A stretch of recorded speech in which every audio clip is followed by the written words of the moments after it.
So today we're talking about the future in Earth 2 and some of the things that may be possible that people haven't really been talking about.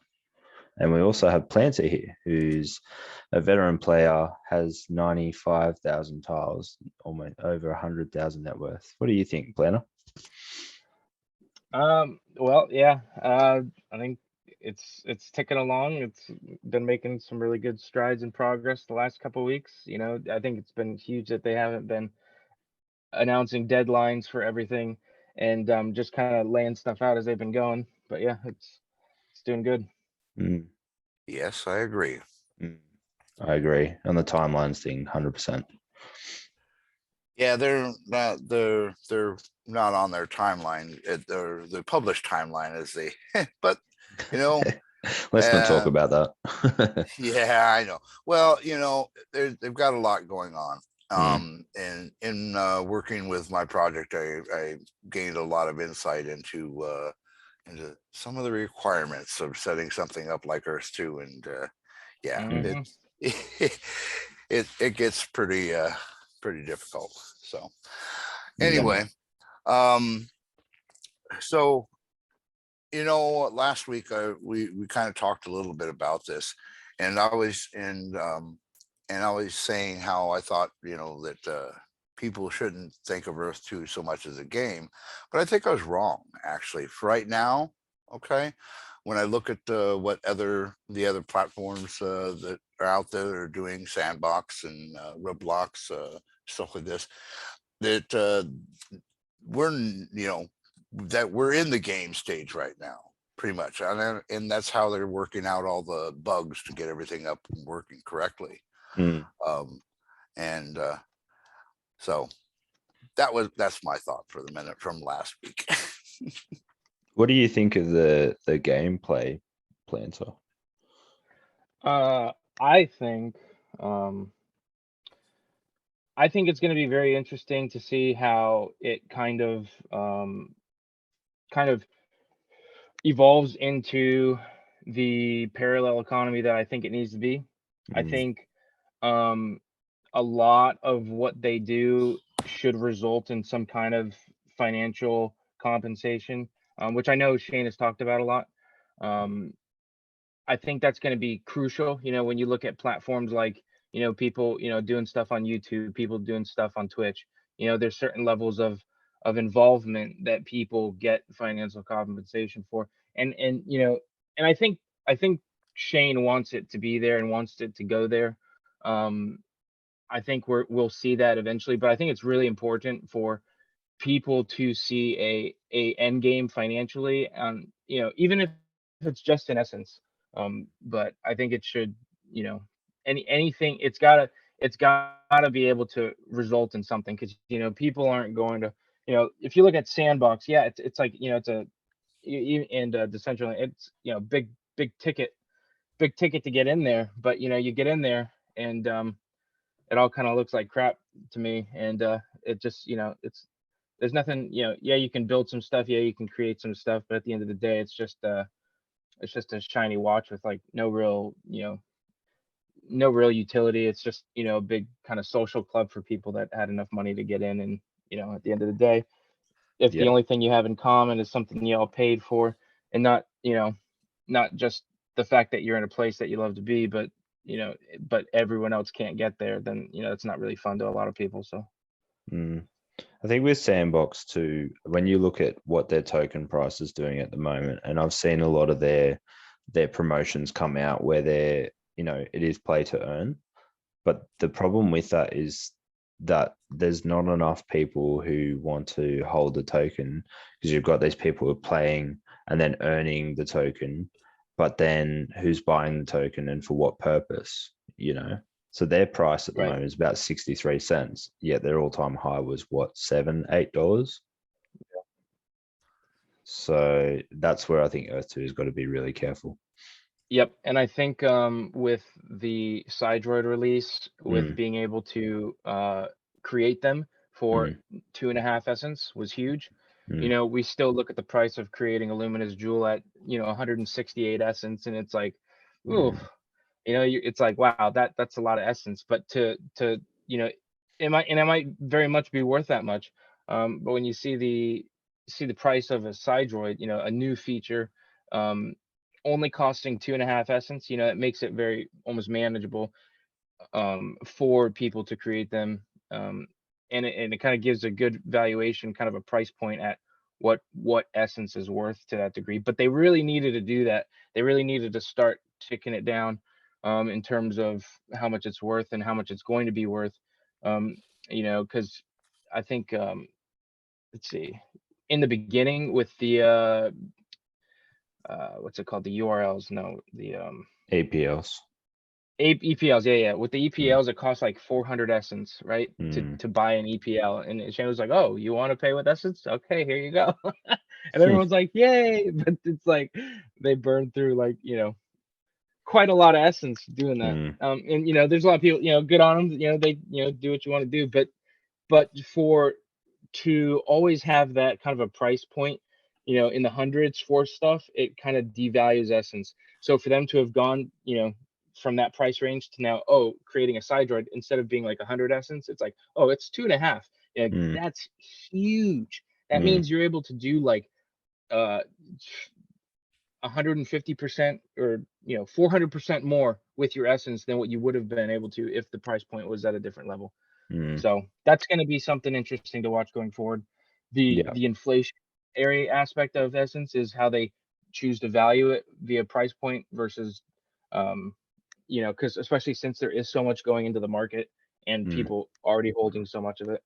Yeah, I think one thing too, just it from a simple point of view, is that a lot of people are looking more at their ether rather than their essence balance, because that's what rating is, right? So now we've gone through the cycle of, we had the EDC detecting less ether when they changed up the joules as well. So your 2+ ether turned to +2%, it's your Jamaica sunrise sunset, and then the detection rate went down. Right. And then so everyone's looking at ether now, and we know that ether, 6.5% of that will contribute to your essence total. So you think you've got a lot, but it's ether, not essence, right? So there's this little bit of, you're right, it has changed in that way. And there's a lot of things I think where moving forward, you know, where we've got the gameplay that's going to draw the people in as a base. And then once we get all of these metrics that are going, oh, we've got this amount of traffic, we've got all these people, these users are playing, blah, blah, blah. And then the businesses will come and go, oh, look at all these people that are on Earth too. Yeah, I want to be on that. And then they all come, right? And then they draw all these other people in for all these other different purposes, you know? Well, there are a lot of businesses already investing in Earth too. That's right. So I was, gosh bless it, I was reading something about it, and there's several businesses. I want to say Nike, and a couple others. I got to start making better notes. But as far as the utility goes, okay, I think it's, so they're still building, okay, and there's this is a huge project that they're working on. Okay, they didn't start out small like Sandbox did, or Roblox, or some of these other platforms, Central Land and stuff. They say these other platforms, they started out small and then built out from there. And Shane kind of like just jumped in feet first, and says, okay, we're going to make another Earth. Okay, and so the game I was trying to think of the other day to try and compare where Earth 2 is going is EVE Online. EVE Online has a massive side market.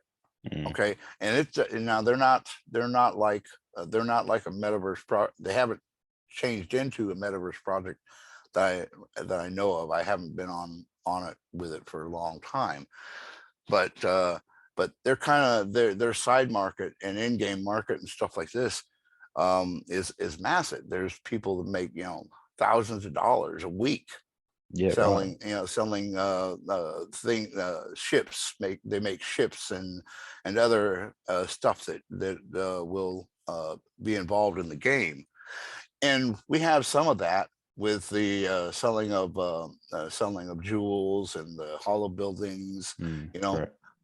but I believe that that will grow more and more as they get the platform as we move towards V1. And so, but I think in also the gameplay, as we talked once before, is people, people wanting and looking for the instant gratification and stuff. And as Earth 2 moves towards V1, and we start getting the player-to-player contracts, we could start putting up buildings and stuff like this. I think when we get to that point is when we'll actually see a more explosive growth in Earth 2. Anyway, that was I think my opinion on it's the land itself. You want the Mhm. utility for it. That's the big piece, is that, well, there has been little bits and pieces we've got to it, but it's being able to actually utilize it from an E2V1 perspective, being able to actually use the land, like similar to Sandbox, yeah, Right, where you can actually create a game and have people come and play your game, right? right. Okay. But yeah, I agree with you on the in comparison to a couple of other startups, they all started in their garage and slowly grew, whereas Shane Isaac was hiding somewhere with Nathaniel developing this stuff for 2 years in the background. Next minute they come out and boom, you never see that. Right. One thing I know they really need to work on is being able to communicate with other players in the game. Yeah. we really need that chat. I'm not too worried about it at the moment, because mine will be, sorry, I rated you for the last couple of months, but do you want to join Knights of Malta? Funny. I hear you. Yeah, I think in the beginning, in terms of the gameplay aspect, kind of like what you were mentioning earlier, Resin, in terms of exploration, I think the ability to explore Earth in a digital way is going to be like the initial novelty. But it's gonna be interesting to like kind of see like how many people kind of really stick around. It's gonna really be up to the creators, the initial developers of Earth 2, that's going to make things pretty interesting. People are going to need to kind of come together, and social circles will develop, as they already have, without having the space to kind of roam and wander and develop. But it's going to be interesting to kind of see who sticks around, who what aspects of it do people find the most appealing. Because obviously the traffic is what's going to drive investors, and investors are what's going to drive development, and so on. So there's definitely some kind of economic circles that and loops that gotta cycles that gotta start kind of take place in that initial.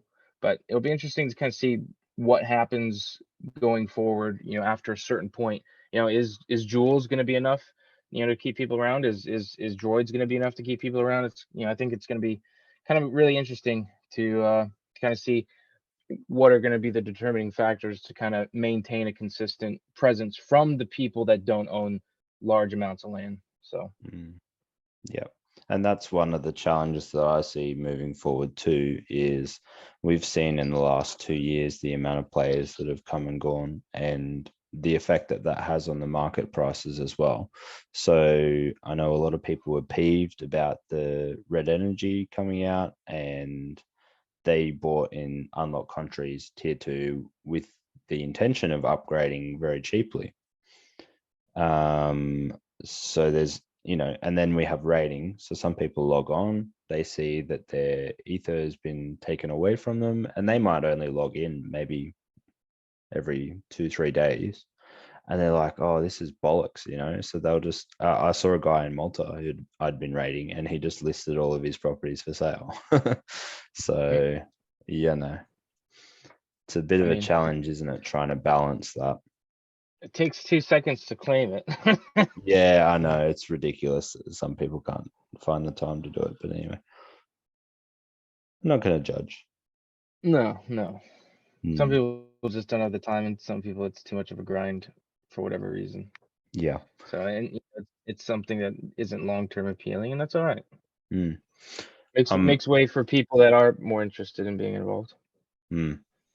Yeah. So the other things that we're looking at for the future of Earth 2, looking at things like the portals, for example. That's a good example of interoperability of going from Earth 2 to, say, you could own land in a sandbox, and you could go, oh yeah, you just go into your there, go in there, and there's all this interoperable sort of quests or something. I don't know. And the NFTs as well. That's another thing. And you were talking earlier about little things like artifacts. Uh-huh. But yeah, so you know, coming from a selling background, the things that like I was sharing with you earlier, the things that have the most value are the things that are the have the fewest of them. Mm, And you know, there's and surprisingly, there's a lot of things out there in the physical world that maintain a lot of physical value mm, with having, you know, very many multiples, you know, a plethora of multiples. You know, one example would be you know, like Pokemon cards, right? Like mm, there are a lot of Pokemon cards out there, but there's only a few. I mean, there are only a few that have a huge monetary value to them, but even mm, then, the ones with that huge monetary value still have at least, you know, there's probably at least hundreds of copies of those, right? mm, With that sustained value that they have. Obviously, due to, you know, kind of some, I'd say, a little bit of market manipulation, and you know, with certain people doing certain things that result in people having a hyperinflated value of certain ones. Not going to name names, mhm, but you know, it gives the impression of it having a greater value than it does. Um, but so there's lots of copies, and at the end of the day, you can't just go out there and delete the copies. You can't track down, you know, all the Charizards and, you know, burn them all and say like, hey, I've got the only Charizard. And so mm, I think in terms of you know, going forward, Earth 2 has the chance to kind of bridge like the realities, you know, between franchises and Earth, you know, and be able to team up with these franchises, you know, whether it be film or books or TV, and be able to create these one-to-one artifacts that, you know, you can own in Earth 2, where there is, you know, no other copy of them. You know, there's only one, and you know, it's not something that you can go to a store and purchase. It's not something you mm, can fabricate. And how cool would it be to be able to find it from just walking around Earth 2? You know, I've given the example lots of times. It was like, oh, you're crossing this, you know, some kind of creek out in Czechoslovakia, and you know, you get a pop-up notification that says, oh hey, you've, you know, stumbled across the One Ring of Sauron. You know, it's like, oh wow. You yeah, know, nice. like the potential is huge. You know, like, Mm, oh hey, you know, you're walking through the woods, and you know, you get a pop-up notification or however it would be, or you find something and you click on it or whatever, and it's like, oh hey, you found Harry Potter's broom, and now you can friggin' fly around Earth too, you know, zooming around on his broom. You know, yeah. like certain things like that. Earth Mm, 2 has like a huge potential, and not only would that be good for Earth 2, and you know, kind of uh, synergizing with certain cultures and populist, you know, mm, fads and all that kind of stuff. It has a huge potential for continuing monetization of those franchises, mm, which really, you know, apart from, you know, selling more, you know, figurines or selling more toys or books, or movies, you know, like, you know, they don't really, it kind of, they kind of have to keep creating content and keep paying a lot of money to create that content just to kind of keep their foot in the market. mm, Whereas, you know, if they were to do something like that in Earth 2, with the NFT aspect to the artifacts, you know, anytime that item is purchased or sold in the future, you know, they can, you know, hopefully be able to set a price point in which they want a percentage of. And you know, if you got the One Ring of Sauron, and it's, you know, it literally takes nothing apart from the initial artistic design, and you know, the coding for the abilities that it could give you and all that kind of stuff.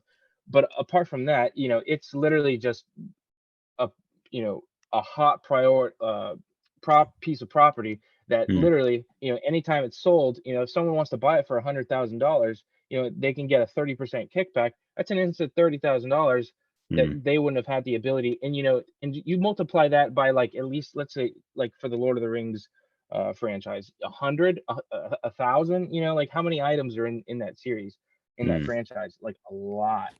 And you know, if you're buying and selling them, and you know, there's only 1-to-1, you know, only one Gandalf sword, you know, only one Aragorn Gorn sword, one Legolas bow, you know, stuff like that. And you know, think of how many franchises are out there. You know, like, oh, you found John Wick's revolver, cool. You know, it's like there's people that would pay a lot of money to have the one, you know, John Wick pistol or whatever. So yeah, no, I agree. Yeah, I think with the eggs, for example, they are going to be like that, because I know yourself, you've got a winner egg, the concealed one, and there's only going to be one of that. Yep. And the Brilliant's another example. I mean, there's less than 1,000 of those. So you know, there's an opportunity there for them to really get a bit creative. I think maybe while we don't have E2V1, there's not that big push for them. But yeah, that's right. A great aspect. And you know, a great point too with the fees that they'll be able to take, because you're going to have ecosystem buildings, you're going to have that advert revenue, and I'm sure Earth 2 will take a cut from that as well. So they have I don't think they have any issues when it comes to having the money to do it. And I think Shane intentionally runs it quite lean as it is, whilst it's still developing this sort of stuff. Yeah. But you know, I think it's stuff like that they're really gonna have to kind of get creative with in the future. You know, and just you know, I don't know how much of that kind of creativity they're recognizing, or potential that they're seeing that they have.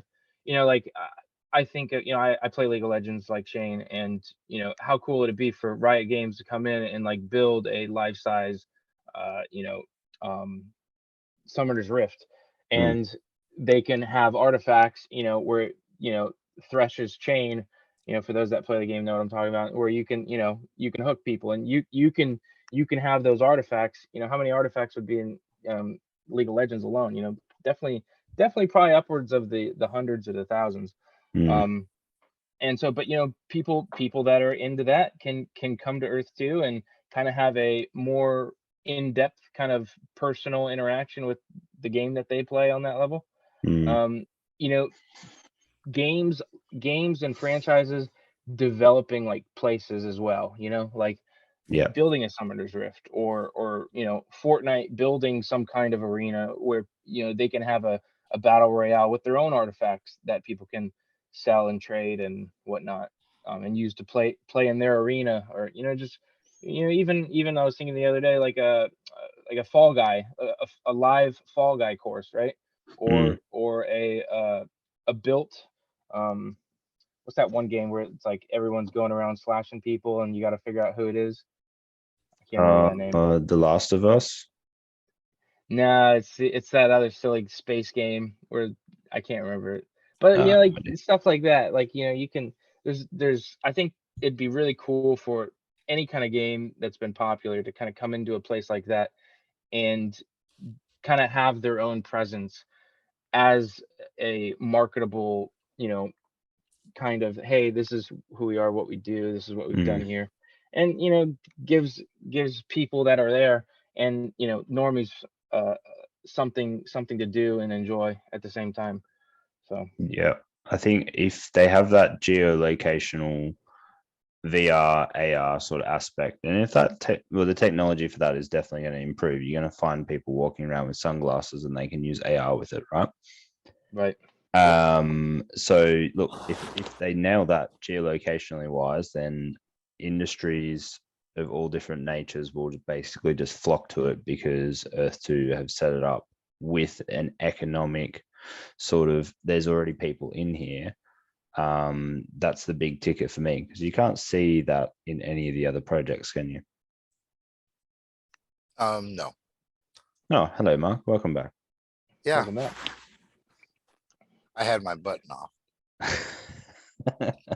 And plus I was just sitting here listening to you guys, so It's fun. It's fun. I think though, when things will start taking off is when we are starting to be able to do advertising within Earth 2, and you'll start seeing more companies starting to get involved with it and stuff. I think in the future, the gameplay is not going to be the biggest driver for Earth 2. You know, we could start getting platforms like my project with the museum Metaverse project, and some other projects that people are working on will start driving more people into Earth 2. Not so much as buying land or anything. These will be people that are actually just coming in to see and do other things or buy stuff, because there will be, you know, as you've seen in the videos, there will be stores where, you know, people can actually buy real world things, you know, like Amazon, you know, just like, you know, and so I think that's where we're moving towards. But that's, you know, we're probably a year or two down the road on that, but yeah, that's what I'm looking at.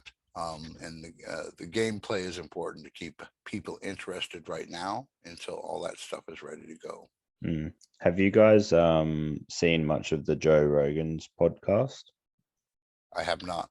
I'm familiar with him. I don't keep up with him regularly though. No, I don't either. There was this one guy that was on there. He was saying about, you know, what's going to happen is that AI will basically improve our quality of life. And one thing that I was thinking about earlier today was, you know, is this what is going to happen? Is we're all going to be moving towards working in the metaverse, in this digital space, because everything else is all automated for us, right? We'll just run around having fun. We don't have to worry about working. It's fun. Yeah, to a degree. You'll find me on the throne watching everyone joust and have night battles, and it'll be a grand time, you know? Right.